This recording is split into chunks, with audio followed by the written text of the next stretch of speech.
എല്ലാവർക്കും നമസ്കാരം. എല്ലാവർക്കും ഐശ്വര്യപൂർണ്ണമായ ഇന്നേ ദിവസവും വരുന്നതായ എല്ലാ ദിവസവും അത്തരത്തിലായിത്തീരാൻ യൂണിവേഴ്സ് അനുഗ്രഹിക്കുമാറാകട്ടെ എന്ന് ആശംസിക്കുന്നു. ഞാനിപ്പോൾ ഈ വീഡിയോയിൽ വന്നിരുന്നത് മണ്ണിനും മനുഷ്യനും പ്രകൃതിക്കും അതോടൊപ്പം തന്നെ ഉപയോഗിക്കുന്നവരുടെ കൈകൾക്കും ഹാനികരമല്ലാത്ത സ്കിൻ പ്രോബ്ലംസ് വരാത്തതും അലർജി പ്രശ്നങ്ങൾ ഒട്ടും തന്നെ ഇല്ലാത്തതായ ബയോഡിഗ്രേഡബിളായ എക്കോണമിയായ എക്കോ ഫ്രണ്ട്ലി ആയിട്ടുള്ള ഒരു ഡിറ്റർജൻറ്റിനെ പരിചയപ്പെടുത്തുന്നതിലേക്ക് വേണ്ടിയാണ്. ഇത് ഡിഷ് വാഷാണ്. ഈ ഡിഷ് വാഷ് ഉപയോഗിക്കുന്നതിലൂടെ നമ്മളുടെ കൈകൾക്ക് അലർജി പ്രശ്നമുള്ളവരാകട്ടെ ഇല്ലാത്തവരാകട്ടെ അത്തരത്തിൽ പ്രശ്നങ്ങൾ ഉള്ളവർക്ക് ഉപയോഗിക്കാം, ഇല്ലാത്തവർക്ക് അത്തരത്തിൽ പ്രശ്നങ്ങൾ ഇല്ലാതെ കണ്ട് ഉപയോഗിക്കുന്നതോടൊപ്പം ഒട്ടും തന്നെ പാത്രങ്ങളിൽ പറ്റിപ്പിടിച്ചിരിക്കുന്നില്ല, ഇത് കഴുകിക്കളയാൻ പ്രയാസപ്പെടുന്നില്ല. സാധാരണഗതിയിൽ ഡിറ്റർജൻ്റ് ആകട്ടെ ഡിഷ് കേക്കുകൾ, സോപ്പുകൾ എന്നൊക്കെ പറയുന്ന സംഗതികൾ വളരെ കുറഞ്ഞ വിലക്ക് കിട്ടും. അത് ഉപയോഗിച്ച് കഴിഞ്ഞാൽ വളരെ സൂക്ഷ്മാംശം അതിൽ പറ്റിപ്പിടിച്ചിരിക്കുന്നുണ്ടാവും. എത്ര ശ്രമിച്ച് കഴുകിക്കളഞ്ഞാലും അത് പോകുന്നുണ്ടാവില്ല. അത് നമ്മുടെ അകത്തേക്ക് ചെല്ലുമ്പോൾ നമ്മുടെ ഫ്രണ്ട്ലി ബാക്ടീരിയാസിനെ അത് ഹനിക്കുകയും അത് ഡൈജഷൻ പ്രോബ്ലംസ്, വയറ്റിൽ അതോടൊപ്പം നമ്മളുടെ മോഷന് ഒക്കെ തയ്യാറാക്കുന്നുണ്ടാവും. അത് പലർക്കും അറിയില്ല. അത് മോഷൻ പോകാതിരിക്കുന്നതിനും അതിന് ചികിത്സക്ക് പോകലും ഒക്കെ പതിവായി വർദ്ധിച്ചുകൊണ്ടിരിക്കുന്നതും നമ്മുടെ ശ്രദ്ധയിൽപ്പെട്ടിട്ടുള്ള കാര്യങ്ങളാണ്. അതോടൊപ്പം തന്നെ അലർജി പ്രശ്നങ്ങൾ, ഇന്നത്തെ സ്ത്രീകളാകട്ടെ അല്ലാത്തവരാകട്ടെ, ഇത് പാത്രങ്ങൾ കഴുകുന്ന സമയത്ത് പല അലർജി പ്രശ്നങ്ങൾ ഉണ്ട് പലർക്കും.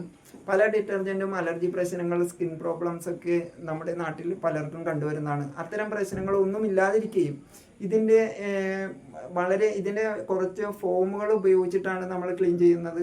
വളരെ കുറച്ച് തുള്ളികൾ മാത്രം ഉപയോഗിച്ചുകൊണ്ട് അത് ഡൈല്യൂട്ട് ചെയ്തുകൊണ്ട്, കോൺസെൻട്രേറ്റാണ് ഇത് തന്നിരിക്കുന്നത്. ഇത് നമ്മൾക്ക് ആവശ്യമനുസരിച്ച് എടുത്തുകൊണ്ട് ഡൈല്യൂട്ട് ചെയ്തുകൊണ്ട് നമ്മൾക്ക് ഉപയോഗിക്കാം. ഇതിൻ്റെ കഴുകിയ അവശിഷ്ടം സസ്യങ്ങൾക്കോ അല്ലെങ്കിൽ ചെടികൾക്കൊക്കെ ഉപയോഗിച്ചുകൊണ്ട് അതിൻ്റെ വളർച്ചയ്ക്ക് വളരെ സഹായകരമാവുന്ന രീതിയിലാണ്. മറ്റ് ഡിറ്റർജൻറ്റോ അലക്കിയതോ ആയിട്ടുള്ള അവശിഷ്ടം അല്ലെങ്കിൽ വാഷ് ചെയ്ത വെള്ളം തീർച്ചയായിട്ടും ചെടികളുടെ കടയ്ക്ക് ഒഴിച്ചു കൊടുത്താൽ ചെടി വളരുകയല്ല, അത് കരിഞ്ഞു പോകാനാണ് സാധ്യതയുള്ളത്. ഇത് പക്ഷേ ഇതൊഴിച്ചാൽ സൂക്ഷ്മജീവികളുടെ വളർച്ചയ്ക്കും അതുപോലെ ചെടികളുടെ വളർച്ചയ്ക്കും സഹായകരമാവുന്നതാണ്. ഇത് 10-60 വർഷത്തിലേറെയായി ലോകമെമ്പാടും ജനങ്ങൾ 110 രാജ്യങ്ങളിലെ ജനങ്ങൾ ഉപയോഗിച്ചു വരുന്നതും അവർക്ക് ഗുണമേന്മ ബോധ്യപ്പെട്ടതിനാൽ സ്ഥിരമായി ഉപയോഗിച്ചു വരുന്നതാണ്. എന്നാൽ ഇത് ജനങ്ങളിലേക്ക് എത്താത്തതിന് കാരണം ദൃശ്യ ശ്രവണ പത്രമാധ്യമങ്ങളിലൂടെ പരസ്യപ്പെടുത്തിയിട്ടില്ലാത്തതിനാലും സൂപ്പർ മാർക്കറ്റിൽ, ലുലു മാൾ അല്ലെങ്കിൽ മറ്റ് ഷോപ്പിതര സംവിധാനങ്ങളിലൂടെ പർച്ചേസ് ചെയ്യാനോ അല്ലെങ്കിൽ വാങ്ങിച്ചുപയോഗിക്കാൻ ഒരു സാഹചര്യം ഇല്ലാത്തതിനാലുമാണ് അത്തരത്തിൽ ഇതൊരു പബ്ലിസിറ്റി ഇല്ലാത്തത്. കമ്പനിയുടെ ഭാഗത്തുനിന്ന് പരസ്യം അല്ലെങ്കിൽ മറ്റു കാര്യങ്ങളില്ലാത്തതാകുന്നു. ഇത് ഡയറക്റ്റ് സെല്ലിങ്ങിലൂടെ മാത്രമാണ് ലഭ്യമാകുന്നത്. ഇതിൻ്റെ മാനുഫാക്ചറിങ് എന്ന് പറഞ്ഞത് ഇന്ത്യയിലെ തമിഴ്നാട്ടിലെ നിലക്കോട്ട ജില്ലയിൽ ദന്തികൽ എന്ന സ്ഥലത്താണ് ഇതിൻ്റെ ഫാക്ടറി സ്ഥിതി ചെയ്യുന്നത്. എല്ലാം തന്നെ ഇതിനകത്ത് ഉപയോഗിക്കുന്ന പ്രോഡക്റ്റുകളെല്ലാം തന്നെ ജൈവ കൃഷിയിലൂടെ ഉൽപ്പാദിപ്പിച്ചിട്ടുള്ളതാണ്. സീഡിങ് മുതൽ പാക്കിംഗ് വരെയുള്ള എല്ലാ കാര്യങ്ങളും മെഷീനിലൂടെ മാത്രം നിർവഹിച്ചു വരുന്നതാണ്. കേരളത്തിൽ ഇത് ലഭ്യമാകുന്നത് തിരുവനന്തപുരം, എറണാകുളം, തൃശ്ശൂർ, കോഴിക്കോട് ജില്ലകളിൽ മാത്രമാണ് ഇത് ലഭ്യമാകുന്നത്. ഇത്രയും സൂചിപ്പിച്ചുകൊണ്ട് ഞാനിവിടെ എക്കോണമിയായ എക്കോ ഫ്രണ്ട്ലിയായ ബയോഡിഗ്രേഡബിളായ ഡിഷ് വാഷിനെ കുറിച്ചാണ് ഇവിടെ സൂചിപ്പിച്ചിട്ടുള്ളത്. ഇതിനെക്കുറിച്ച് കൂടുതൽ അറിയുന്നതിലേക്ക് എൻ്റെ ചാനൽ ബാബു പണിക്കശ്ശേരി എന്ന ചാനലും ഒപ്റ്റിമം വെൽനസ് 2NOV24 എന്ന ചാനലിലും ഞാനിതിനെക്കുറിച്ചൊക്കെ കുറേ കാര്യങ്ങൾ സൂചിപ്പിച്ചിട്ടുണ്ട്.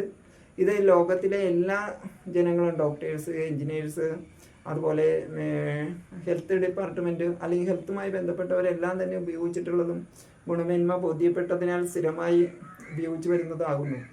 ഇത് ആർക്കെങ്കിലും ഇതിനെക്കുറിച്ച് അറിയാൻ, ഇത് ഉപയോഗിച്ച് ഗുണമേന്മ ബോധ്യപ്പെടുന്ന താല്പര്യമുള്ളവർ എന്നെ കോൺടാക്റ്റ് ചെയ്യാവുന്നതും അവർക്ക് ഞാൻ ഇതിന് വേണ്ടതായ ഉപയോഗിക്കുന്നതിലേക്കുള്ള സൗകര്യങ്ങൾ ചെയ്തു കൊടുക്കുന്നതുമാണെന്ന് സൂചിപ്പിച്ചുകൊണ്ടും അടുത്ത ഇൻഫർമേറ്റീവ് ആയിട്ടുള്ള മറ്റൊരു വീഡിയോയിലേക്ക് വരുന്നവരെ എൻ്റെ വാക്കുകളെ ശ്രമിച്ച എല്ലാവർക്കും നന്ദി, നമസ്കാരം, താങ്ക് യു.